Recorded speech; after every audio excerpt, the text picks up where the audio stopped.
तो लोकसभा चुनाव की उल्टी गिनती शुरू हो चुकी है। सत्ता हासिल करने के लिए अलग अलग सियासी बिसातें बिछाई जाने लगी हैं। धर्म और जाति में उलझी सियासी बिसातों पर चालें भी शुरू हो चुकी हैं। बीजेपी राम रथ पर सवार है तो आम आदमी पार्टी दिल्ली में हर महीने पहले मंगलवार को सुंदरकांड का आयोजन करेगी। हालांकि बीजेपी सिर्फ राम मंदिर तक सीमित नहीं है। बीजेपी ने मुस्लिम वोट बैंक में भी सेंधमारी करने की कोशिश शुरू कर दी है। भाजपा जब सबका साथ सबका विकास की बात करती है तो इसमें सबकी आस्था का सम्मान भी शामिल है। जितना भेदभाव पहले था वो अब बिल्कुल खत्म हो चुका है। जब से भारतीय जनता पार्टी की सरकार आई है तब से आप देख लीजिए अल्पसंख्यक समाज के लिए कितना नहीं किया, क्या नहीं किया। ट्रिपल तलाक से मुक्ति देने की गारंटी दी थी और उसे ईमानदारी से पूरा भी करके दिखाया। ना दूरी है ना खाई है, मोदी हमारा भाई है।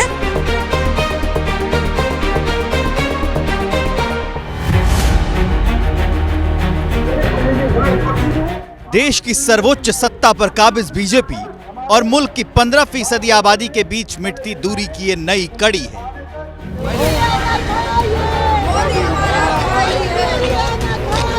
मोदी हमारा भाई है। प्रधानमंत्री मोदी पर मुस्लिमों के बढ़ते यकीन की तस्दीक करती ये तस्वीर नवाबों के शहर लखनऊ की है, जहां मंच पर बीजेपी के बड़े बड़े नेता बैठे थे। सामने हाथ में बीजेपी समर्थक तख्तियां लिए मुस्लिम महिलाएं बैठी हुई थी और नरेंद्र मोदी के समर्थन को विस्तार दे रही थी। इतनी योजनाएं, इतना लाभ अल्पसंख्यक महिलाओं को मिला है। आज महिला आत्मनिर्भर हो रही है, तो हम सब सिर्फ शुक्रिया अदा करने आए हैं यहाँ पर और आगे चाहते हैं कि हमारे प्रधानमंत्री जी यही रहे और दोबारा फिर मोदी सरकार बने। हम लोग ये चाहते हैं, हम लोग की दुआएं हैं कि मोदी भाईजान फिर से 2024 में आए और हम लोगों की जोनी जान मान और इज्जत सबकी आबरू बढ़ाएं। मोदी ने हम लोग को राशन दिया, हम लोग का पेट भरा। लॉकडाउन में हम लोग परेशान थे, उन्हीं ने 2-3 राशन हम लोग को दिया, गैस का चूल्हा दिया। हम लोग को कोई तकलीफ नहीं है। उनकी सरकार हम लोग के लिए बिल्कुल सब चीज में आराम लेके आई है, हर चीज में, और खास करके महिलाओं के लिए तो बहुत ही अच्छी रही है। हम लोग की विश्वास पे मोदी जी बिल्कुल खरे उतरे और हम लोग यही चाहेंगे हमेशा उनकी सरकार बनी रहे। बहुत अच्छा मोदी जी ने किया है कि 3 तलाक के सिलसिले में औरतें अपने को सेफ महसूस कर रही हैं और इससे हम लोग बहुत ज्यादा खुश हैं। ये बीजेपी के उस कार्यक्रम में शरीक करने पहुंची थी जिसका मकसद मुस्लिमों के बीच नरेंद्र मोदी की स्वीकार्यता है। कार्यक्रम का नाम है मोदी भाईजान। कार्यक्रम की टैगलाइन है ना दूरी है ना खाई है, मोदी हमारा भाई है। इस कार्यक्रम के जरिए हर लोकसभा सीट पर 1000 मुस्लिम महिलाओं के साथ संवाद हो रहा है। इस कार्यक्रम के जरिए मुस्लिम महिलाओं को यह बताया जा रहा है कि मोदी सरकार ने उनके लिए क्या किया। ये भी बताया जाएगा कि उन्हें आखिर भाजपा को वोट क्यों देना चाहिए।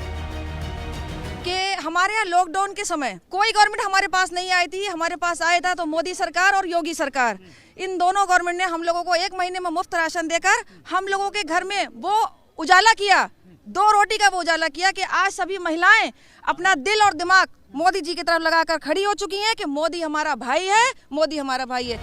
लेकिन सियासी मकसद मुस्लिम वोट बैंक को साध कर कम से कम 50% वोट हासिल करने का लक्ष्य है। तो आगे का सवाल यहीं से है कि क्या ऐसे कार्यक्रमों के जरिए बीजेपी मुस्लिम वोट बैंक में सेंधमारी कर पाएगी?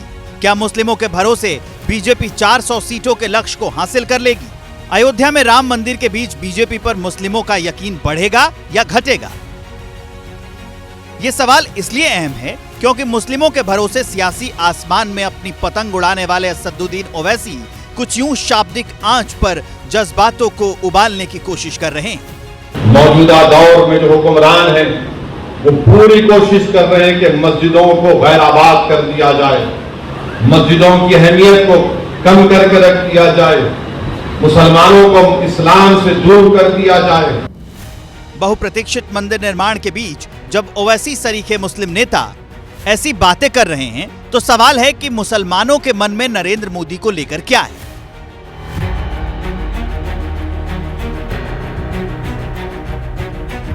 इसकी पड़ताल करने के लिए एबीपी न्यूज की टीम पहुंची संगम नगरी प्रयागराज।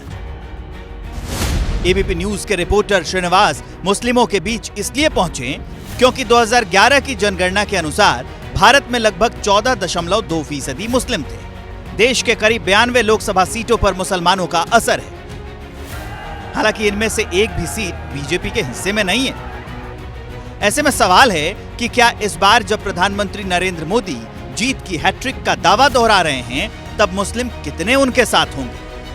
समाज जितने लोग हैं सब माननीय मोदी जी के साथ में है, भारतीय जनता पार्टी के साथ में है, उन लोगों को वोट देंगे। नवाबी तो माननीय प्रधानमंत्री जी नरेंद्र मोदी जी के पास जा रही है, क्योंकि उन्होंने सबके लिए काम किया और सबका विकास किया। जब से भारतीय जनता पार्टी की सरकार आई है, तब से आप देख लीजिए अल्पसंख्यक समाज के लिए कितना नहीं किया, क्या नहीं किया। प्रधानमंत्री आवास योजना, उसमें किसी में कोई भेदभाव नहीं हुआ।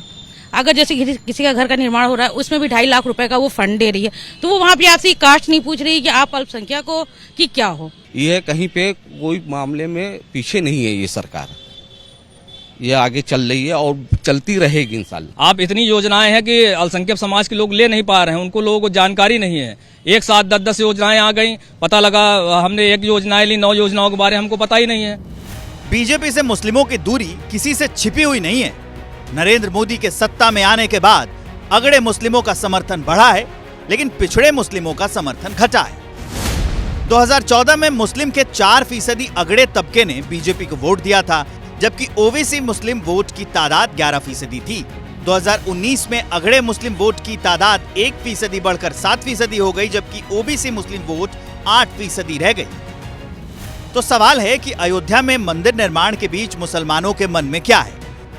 देखिए, सियासत राम में भी है, राम भी है, और सियासत में रहीम भी है। और जिस तरह से अयोध्या का निर्माण हो रहा है, उसी तरह से मुस्लिम समाज के लिए भी 5 एकड़ जमीन दी जा रही है। आज पूरा देश, पूरा समाज अगर मंदिर की बात कर रहा है, तो कहीं ना कहीं आप ये समझ सकते हैं कि मंदिर सबसे बड़ा मुद्दा 2024 के चुनाव का है और रहेगा। और ये बहुत अच्छा लग रहा है हम लोगों को कि ये रामलला जी का मंदिर बन रहा है और अयोध्या का विकास हो रहा है, जिस विकास से सबको जो है रोजगार भी मिलेगा और एक बहुत ही भव्य तरीके से जो आयोजन हो रहा है उसमें हम लोग भी सम्मिलित होना चाहते हैं। मंदिर पूरी तरीके से कंप्लीट नहीं हुआ है, वहाँ पे भगवान श्री राम की जो है मूर्ति को प्राण प्रतिष्ठा की जा रही है, वो भी आधी अधूरी में। जब तक कि मंदिर निर्माण हो जाएगा, उसके बाद भी इस पर सियासत जारी रहेगी। ये मुद्दा जो है ये लाइफ टाइम वाला मुद्दा है, ये मुद्दा कभी खत्म नहीं हो। हम ये नहीं चाहते कि हमारे मंदिर पे या हमारे मस्जिद पे किसी भी तरीके की कोई पॉलिटिक्स हो। ये आस्था का विषय है और रामचंद्र जी सबके हैं, चाहे हिंदू हो चाहे मुसलमान हो, सारे संसार के हैं, सारे ब्रह्मांड के हैं। वो राम जी तो तन तन में राम है, मन मन में राम है। आपके भी तन में यस। इलाहाबाद वही शहर है जहां करीब 4 दशक पहले राम मंदिर आंदोलन की पटकथा लिखी गई थी। यही हाशिमपुर रोड पर बने इस महावीर भवन में कभी अशोक सिंघल ने डॉक्टर मुरली मनोहर जोशी, उमा भारती और संघ के नेताओं के साथ बैठक का ताना बाना बुना था। देशव्यापी राम मंदिर आंदोलन हुआ, कार सेवकों पर गोलियां चली, विवादित ढांचा ढहा गया। सुप्रीम कोर्ट ने विवादित जमीन को राम जन्मभूमि माना।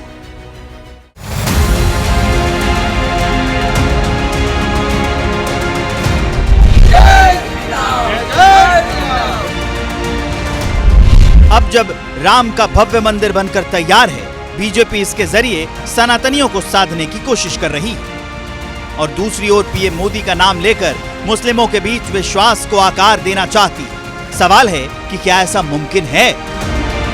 विकास के कार्यों को देखकर ऐसा लग रहा है कि भारतीय जनता पार्टी तीसरी बार मोदी जी के नेतृत्व में आ रही है। इस चुनाव में राम एक मुद्दा नहीं है, यह हमारी संस्कृति का प्रतीक है और राम के नाम पे सभी भारतीय नागरिक वोट देने का काम करेंगे, क्योंकि ये जानते हैं कि कौन राम भक्त है, कौन राम विरोधी है। क्या है मुद्दा? ये उनका इतना विकास हुआ है। क्या विकास हुआ? अरे विकास, ये चारों तरफ रोटें बनी है, हर चीज हुआ है। बीजेपी बहुत बेटर है, हर चीज में बेटर है, लेकिन कहीं ना कहीं कुछ कमियां हैं जो उसको पूरा करना है। भारतीय जनता पार्टी में मुसलमान हमेशा वोट देता है, हम लोग देते चले आए हैं। भारतीय जनता पार्टी की सरकार, सबका साथ सबका विकास हो रहा है, बिल्कुल हो रहा है। यूं ही नहीं, नरेंद्र मोदी को लेकर मुस्लिमों का मन बदल रहा है। दरअसल पिछले 10 वर्षों में नरेंद्र मोदी की कई नीतियां मुस्लिमों के इर्द गिर्द घूमती रही। प्रतियोगी परीक्षाओं की तैयारी के लिए मुसलमानों के लिए नई उड़ान योजना चला रही है। मुस्लिम कारीगरों को और ज्यादा एक्सपर्ट बनाने की ट्रेनिंग के लिए उस्ताद योजना है। मुस्लिम युवाओं को प्रशिक्षण देकर उन्हें स्वरोजगार की ओर प्रोत्साहित करने के लिए सीखो और कमाओ योजना। 5 करोड़ मुस्लिम छात्र छात्राओं को प्रधानमंत्री छात्रवृत्ति योजना दी जा रही है।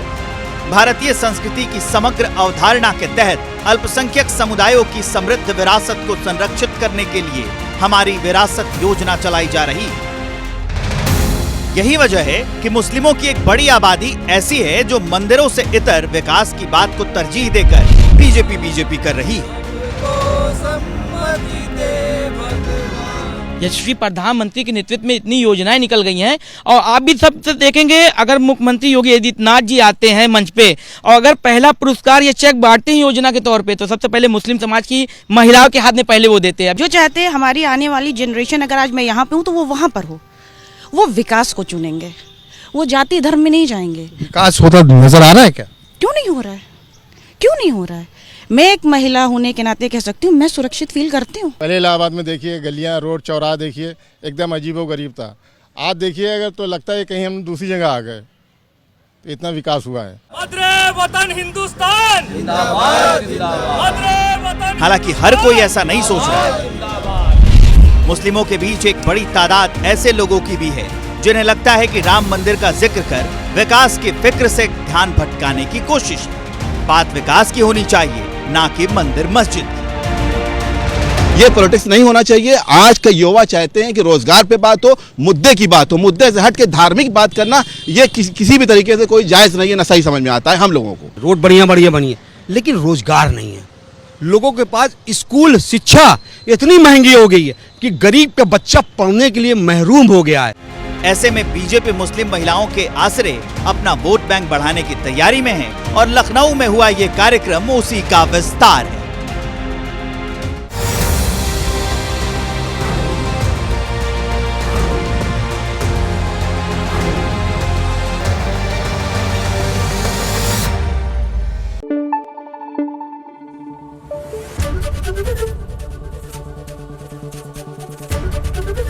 ABP न्यूज आपको रखे आगे।